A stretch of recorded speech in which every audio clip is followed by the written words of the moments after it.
How's it going, everyone? Welcome back to the channel. So on this video, we're gonna set the TPMS sensor on this Acura TLX. This is a first gen TLX, so this won't work for every vehicle, although for this particular car and some other Hondas it will. So we are using the Launch X431 2.0. So once you are powered up, we're gonna go ahead and click on Acura here.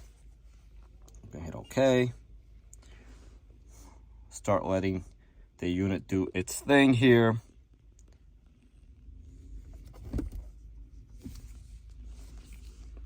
All right, 16-pin DLC, USA.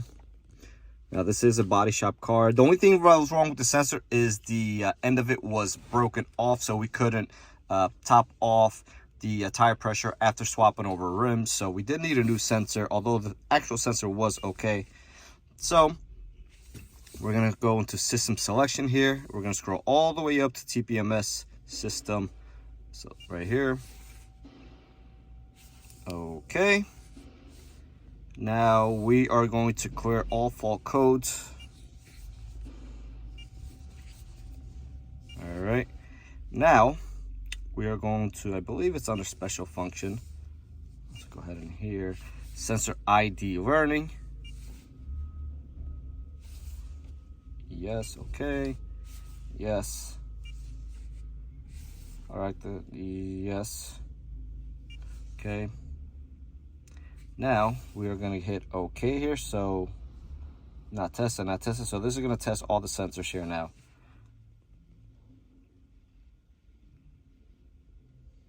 So these do have to get initialized this way. Some other vehicles is by driving them. Some other vehicles, you need an actual TPMS tool. And some other ones you just reset on a car every time you set the system. So those don't have TPMS sensors. Those actually just use the ABS ring to calculate the speed of the wheel. By that, they could see if there's been a change in tire pressure. So just wait here now.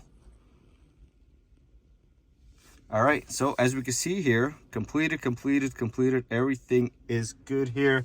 We have no tire light on the dash here. So just another thing that this Launch scan tool does, and you can simply not beat this for the price that it is. I'll always have the link to this unit in the description section down below. But again, very handful for a DIYer, even a shop tech like myself. I find myself using this every day over the HDS, unless of course it is a warranty type of claim where we need proper documentation, or some stuff this is limited. But most stuff, I am very impressed at the amount of things this unit is capable of doing. So that being said, I'll catch you on the next one.